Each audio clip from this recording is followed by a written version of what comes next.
thanks for the introduction.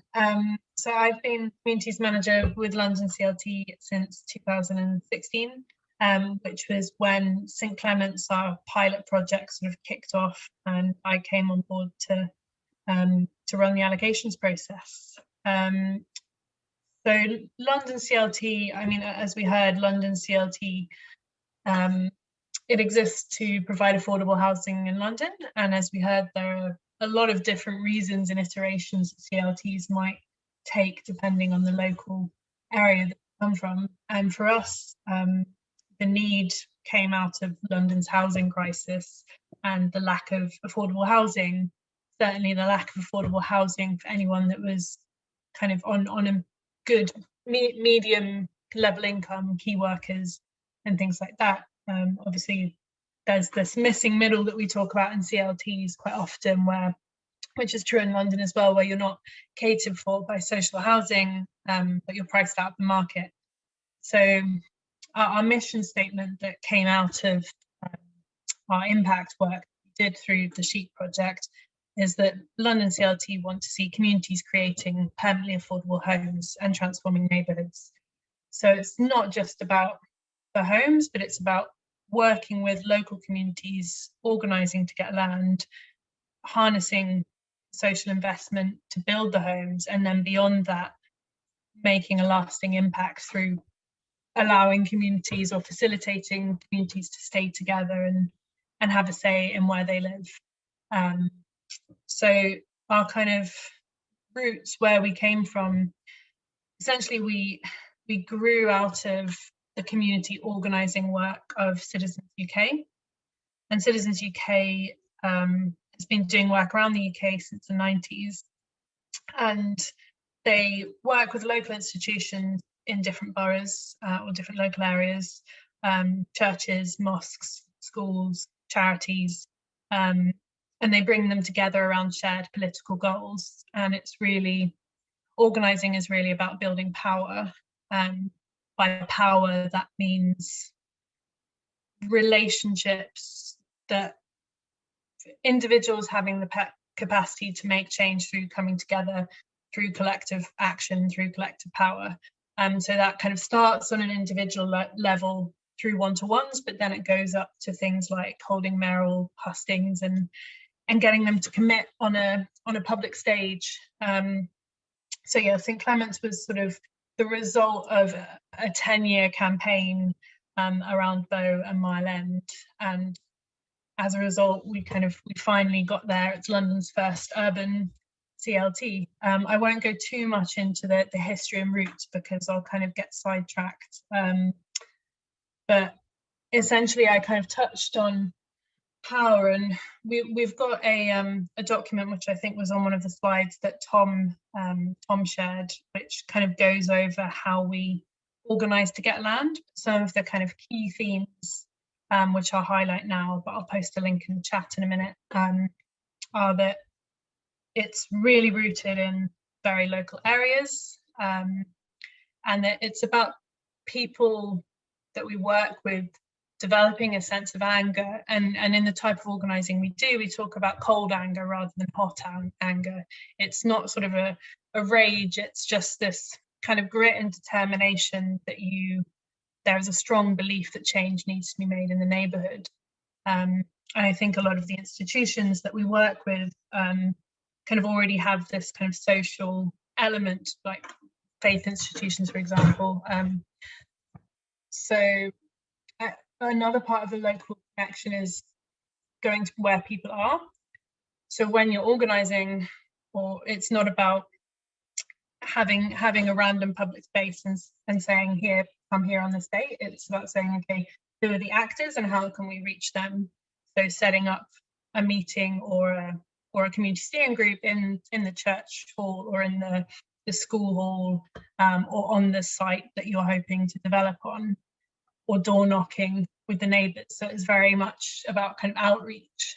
And there's an assumption in that as well, that you're identifying local leaders and you're building them up through this participation, through opportunities to develop with speaking or with building more relationships or understanding how to build political relationships. So it's very much building the capacity of that community to take on ownership and leadership, so that in our eyes, so that we can step back and that can be sustainable.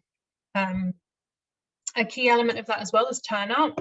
You can have an event, but if you just give people the date and say, this is when it is, people won't come.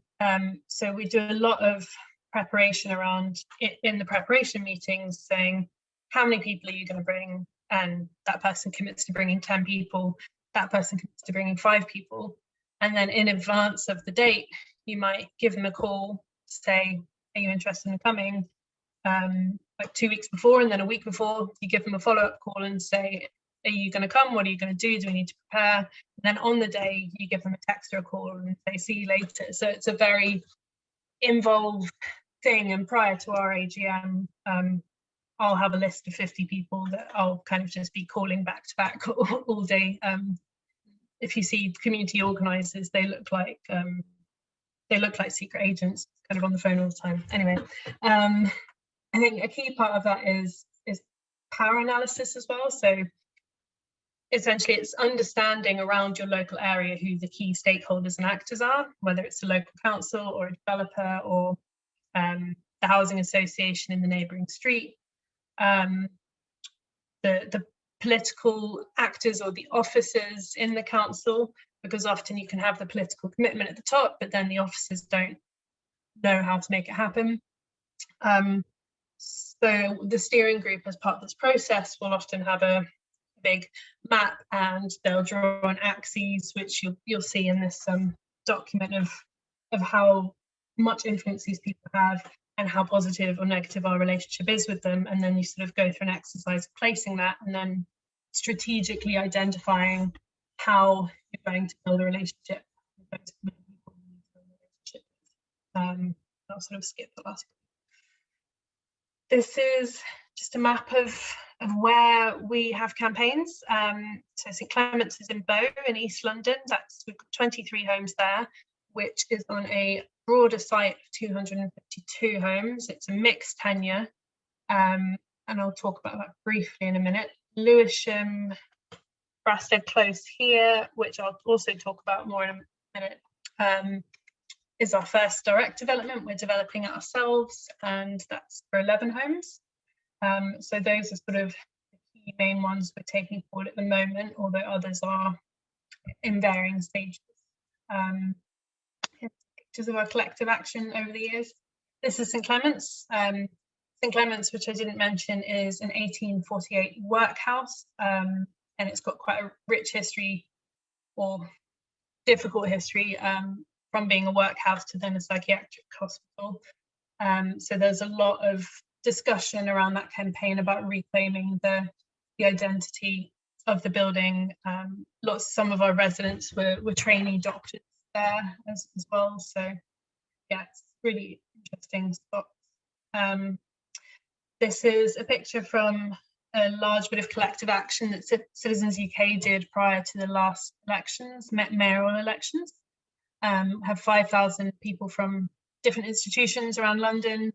Sadiq Khan was kind of up on the stage with his opponent, Zach Goldsmith, and they were asked to commit to 1,000 CLT homes by 2020. Sadiq kind of very politically said, I think we should be more ambitious, which, you know, we could work with. It wasn't a no, it wasn't quite a yes. This is a picture, the one below is a picture from Cable Street, which is GLA and Transport for London Land. That's me.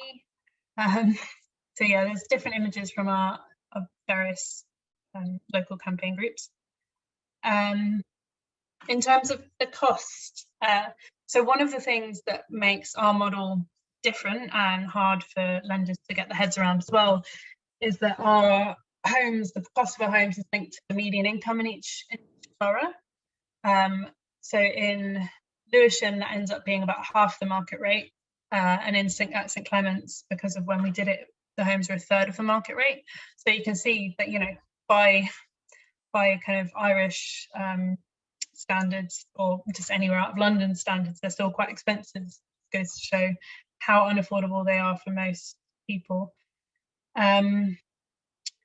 We protect the affordability in the long run by having a resale price covenant. So if a resident wants to sell their home in the future, they have to sell it back to the CLT at the price that's linked to earnings again.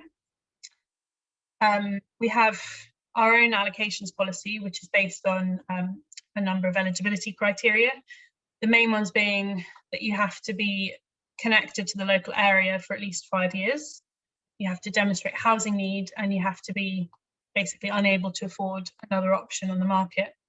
And we also like to see a mix of, see that you're really rooted in the community and that you either over the years have volunteered or been involved in local institutions to prove that kind of depth of connection.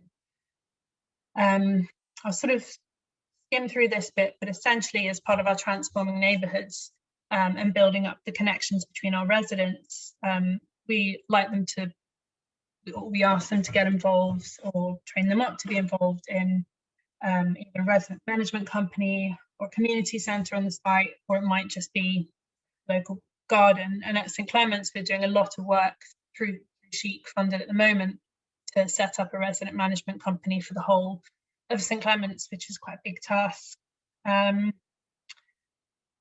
It's a bit of a confusing one. We don't have one model similar to the CLT sector, but St Clements was developed in partnership with the Greater London Authority, the local council, and with the developers that we had to work with. So they built it, and then we bought the homes through the residents. So the residents bought the homes through us, so it was a direct back-to-back sale. But Lewisham is the first site that we've developed ourselves. So we campaigned with the local council to get the land at nil cost, and then I've been working for the last sort of 4 years to go through kind of the pre-development stages with that. I'm conscious of time. Do I only have 2 minutes left? 2 minutes, Hannah. Okay. So when in Lewisham we're identifying a site, you can see this in the link that I'll post on the chat. But the local group will do a walk around, the steering committee or the campaign group will do a walk around the borough and see if they can see any vacant plots, empty land. There are a number of questions here that probably can't see, but looking at whether the site's accessible, who owns the land, and essentially what they need to think about. And then that proposal will get taken to the council. And in the case of Lewisham, we made the proposal, I think we put in 5 sites.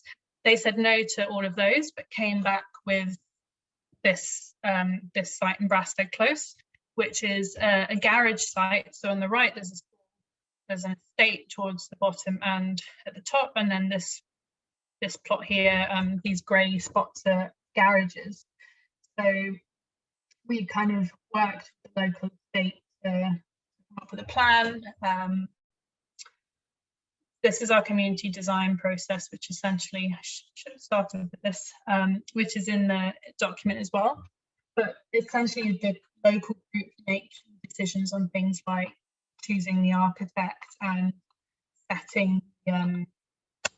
setting the criteria for the allocations process. So yeah, that is a picture of our site, which I should say we started on site today. In 2016, I think we got given the land, planning was approved.